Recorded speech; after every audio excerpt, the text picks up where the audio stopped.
Salam alaikum, bienvenue dans cette séance consacrée toujours dans l'étude du génie génétique. On va voir dans cette séance des exercices de soutien et d'application des techniques de génie génétique.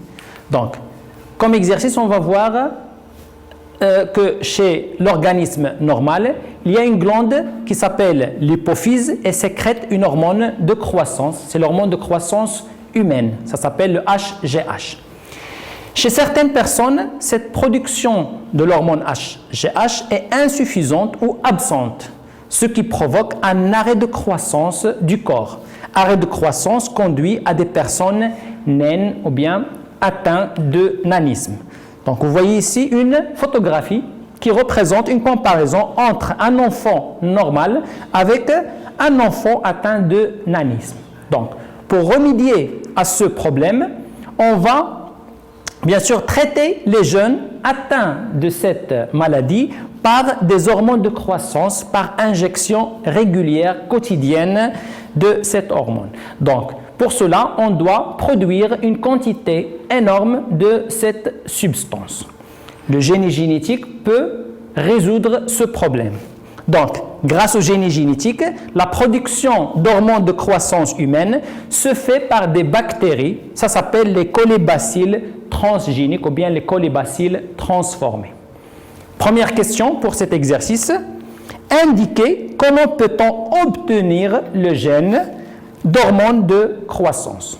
Vous pouvez à tout moment arrêter la vidéo pour réfléchir à la réponse. Bon, pour obtenir le gène, il y a deux techniques différentes. La première technique, c'est d'extraire l'ADN ou bien le génome à partir d'une cellule humaine. Donc la cellule humaine, c'est la cellule donneuse, ça veut dire qui produit normalement l'hormone de croissance. Cet ADN est formé de plusieurs gènes, d'où il y a un gène qui contrôle la synthèse de HGH. Donc, premièrement, on va extraire l'ADN. Donc, vous voyez ici, c'est l'ADN double brin de la cellule humaine. On va utiliser des enzymes pour couper l'ADN. Ce sont des enzymes de restriction.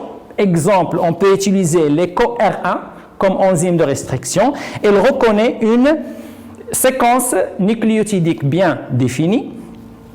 Ces enzymes de restriction vont isoler le gène d'intérêt. Donc, on a ici le gène codant pour la synthèse de HGH. Ça, c'est la première technique. Donc, les étapes de cette technique sont, premièrement, c'est identifier le gène codant pour l'hormone HGH. Deuxièmement, c'est l'extraction de l'ADN à partir des cellules donneuses. Ensuite, la fragmentation de l'ADN grâce à des enzymes de restriction. Bien sûr, on peut avoir plusieurs fragments d'ADN. Pour obtenir le gène codant pour HGH, on doit repérer ce gène en utilisant par exemple des sondes radioactives. Donc, quatrième étape, c'est de repérer le gène codant pour le HGH. Ça, c'est pour la première technique. Il y a une deuxième technique. La deuxième technique, on va utiliser maintenant l'ARN messager. Donc, l'ARN messager, codant pour la synthèse de HGH, est extraite à partir des cellules reproductrices de cette hormone. L'ARN messager peut être transcrit, mais d'une façon inverse. Donc, on va utiliser la transcriptase inverse, qui est une enzyme virale. Donc, la transcriptase inverse peut produire un ADN complémentaire à l'ARN messager. On parle d'ADN-C, simple brin, ou bien ADN complémentaire.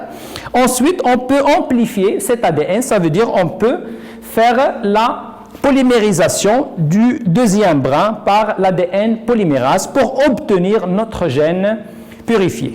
Donc, les étapes de cette technique sont, premièrement, extraire l'ARN messager. On ne va pas utiliser ici le génome, qui correspond au polypeptide recherché, HGH. On va synthétiser une copie de l'ADN, c'est l'ADN-C, à partir de l'ARN messager. en utilisant une enzyme, c'est la transcriptase inverse. On ne va pas ici utiliser les enzymes de restriction. Troisièmement, on va synthétiser le brin d'ADN manquant, donc un ADN double brin qui correspond au gène recherché. Passons maintenant à la deuxième question. Donc, le document 1 représente des techniques utilisées pour greffer le HGH dans un plasmide. Vous avez un document qui représente les étapes de cette manipulation. Donc, on met dans un tube un plasmide qui contient deux gènes. Le premier gène bleu, TET-R, c'est un gène de résistance à la tétracycline. Tétracycline, c'est un antibiotique qui inhibe, qui bloque la multiplication bactérienne. Le deuxième gène, AMPR, c'est un gène de résistance à l'ampicilline. Ampicilline aussi, c'est un autre antibiotique. Donc, on va mettre le plasmide dans le tube avec le gène isolé, c'est le HGH, en plus des enzymes de restriction et des ligases. Ensuite, comme résultat, on va obtenir deux plasmides P1 et P2. Donc, comme question, la deuxième question A. Quel rôle joue le plasmide dans cette expérience? Bien sûr, le rôle du plasmide, on a déjà parlé du rôle du plasmide durant le cours de génie génétique. Un plasmide, c'est tout simplement un vecteur, ça veut dire un véhicule pour le gène d'intérêt. Donc le plasmide joue le rôle d'un vecteur biologique qui sert de véhicule pour le gène d'intérêt. Deuxième question, 2B. Comparez les deux plasmides maintenant, P1 et P2. C'est quoi la différence entre les deux plasmides P1 et P2? Donc, comme réponse, le plasmide P1, c'est un plasmide qui a intégré le gène HGH. Donc, il contient le gène d'intérêt. Pour le plasmide P2, il ne contient pas de gène d'intérêt. C'est un plasmide normal, c'est-à-dire c'est un plasmide qui n'a pas intégré ce gène. D'accord? Le plasmide P1 est appelé un plasmide recombiné, un plasmide transformé, puisqu'il contient un nouveau gène. Pour le deuxième plasmide P2, il ne contient pas de gène, c'est un plasmide normal ou bien un plasmide non recombiné. Passons à une autre question maintenant. Maintenant, on va mélanger dans un milieu de culture des bactéries colibacilles avec les plasmides obtenus, c'est-à-dire les plasmides P1 et P2. Et on obtient trois types de bactéries. Donc, les trois types de bactéries représentés dans cette figure, bactéries A, B et C. La différence entre ces trois bactéries, c'est que la bactérie A ne contient pas de plasmide, il n'a pas intégré le plasmide. La bactérie B contient le plasmide P1, bien sûr, qui contient le gène HGH. La bactérie C, c'est une bactérie qui a intégré un plasmide normal. La question, c'est déterminer les bactéries transgéniques et justifier votre réponse. Donc, bactéries transgéniques, ça veut dire quoi? Ça veut dire que ce sont des bactéries transformées qui ont un nouveau gène, un nouveau caractère héréditaire. Parmi ces trois bactéries, la bactérie qui a acquis le gène voulu, ou bien le gène d'intérêt, c'est la bactérie B, puisqu'il contient le plasmide P1. Les autres bactéries ne sont pas des bactéries transformées. Donc, bactérie B, c'est une bactérie transgénique, puisqu'il contient le plasmide recombiné, bien sûr, qui contient le gène HGH. Passons à une autre question maintenant. Afin de repérer les colibacilles transformés. Donc, puisqu'on a plusieurs types de bactéries, on doit repérer les bactéries transformées. On cultive le mélange des trois bactéries A, B et C dans différents milieux de culture et le document 2 représente les résultats obtenus. Donc, on va d'abord analyser ce document pour voir comment on fait cette culture. Donc, il y en a trois milieux de culture. Le premier milieu, c'est un milieu normal, donc un milieu qui contient les éléments nécessaires pour la multiplication. Le deuxième milieu, c'est un milieu contenant l'ampicilline, L'ampicilline, c'est un antibiotique. Troisième milieu, c'est un milieu contenant l'ampicilline et la tétracycline. Ça veut dire qu'il contient les deux antibiotiques. Donc, on fait d'abord la culture dans le premier milieu. C'est un milieu témoin. C'est une expérience témoin. On a obtenu 3 colonies bactériennes. C'est un assemblage de bactéries issues de multiplication, bien de prolifération bactérienne. On va faire une transportation. On va repiquer les colonies bactériennes dans les 2 autres milieux. Et on va laisser les milieux pendant un certain temps pour la multiplication. Le résultat s'affiche dans le document 2. Donc la question 3. Repérer le numéro de la colonie bactérienne capable de synthétiser le HGH, c'est-à-dire la bactérie transgénique, avec une justification. Vous pouvez toujours arrêter la vidéo pour réfléchir à la réponse. Comme réponse à cette question, on doit d'abord déterminer le caractère de chaque colonie, ça veut dire le caractère vis-à-vis les antibiotiques. Donc, je vais commencer par la première colonie, la colonie numéro 1. La colonie numéro 1 peut être cultivée dans un milieu normal et elle peut se multiplier dans le deuxième milieu contenant l'ampicilline, donc elle est résistante à l'ampicilline. Elle peut aussi se multiplier dans un milieu contenant l'ampicilline et la tétracycline, donc elle est résistante à l'ampicilline et à la tétracycline. D'accord? Donc pour la colonie 1, elle est résistante à l'ampicilline et à la tétracycline. Passons à la deuxième colonie.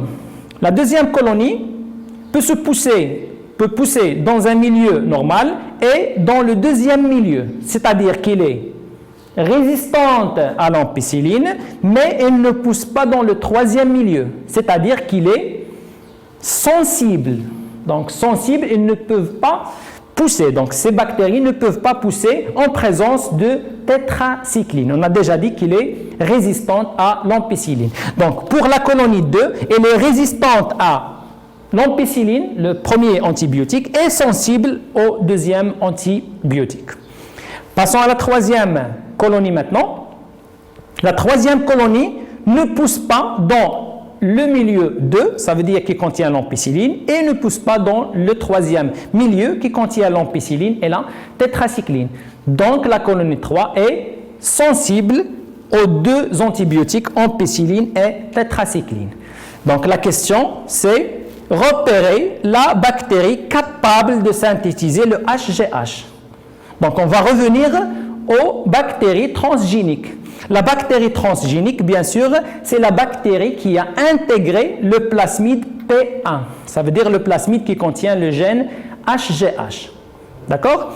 Ce plasmide-là contient un gène de résistance à l'ampicilline. Ça veut dire que cette bactérie est résistante à l'ampicilline. Mais le gène HGH est intégré dans le gène de résistance aux tétracyclines, ça veut dire qu'on a détruit ce gène. Et donc, le plasmide P1 ne contient pas de gène de résistance pour la tétracycline. Donc, pour que la bactérie soit transgénique, il doit être résistante à l'ampicilline et sensible à tétracycline. Donc, c'est la colonie numéro 2 qui est transgénique. C'est bien? Passons maintenant à une autre question. Les colibacilles ne sont pas des cellules sécrétrices d'hormones, par exemple, comme les cellules du pancréas, les cellules pancréatiques ou bien les cellules de l'hypophyse, hypophysaire. Donc, ils ne peuvent pas sécréter les substances formées, synthétisées. Pour récolter la protéine synthétisée, on utilise des techniques d'extraction. Il y a plusieurs techniques. On va voir un document qui représente cette technique. Donc, le document 3 montre l'une des techniques utilisées pour l'extraction de l'hormone de croissance. La question, c'est décrivez cette technique d'extraction représentée dans le document 3. Donc, d'abord, on doit analyser bien sûr le document 3 pour tirer la méthode d'extraction d'hormones. C'est bien? Donc, Le document 3 représente deux cellules, la cellule A et la cellule B. Ce sont deux cellules de bactéries, de colibacilles, émises dans deux milieux différents. Donc, le premier milieu, c'est un milieu hypertonique.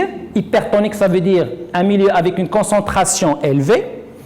Et le deuxième bactérie est mis dans un milieu hypotonique, ça veut dire avec une concentration faible.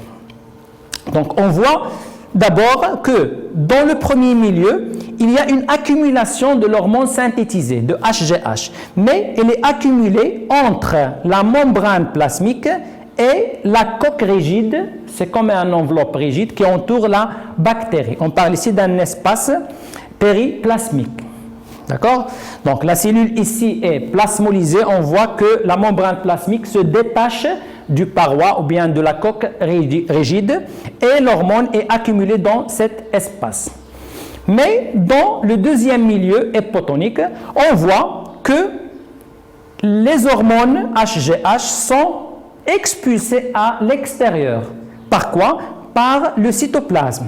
On voit ici que le volume de cytoplasme est plus élevé par rapport au premier milieu. Ça veut dire que le cytoplasme gonfle par entrée d'eau et des sels minéraux. Donc ici, on parle d'une cellule turgescente.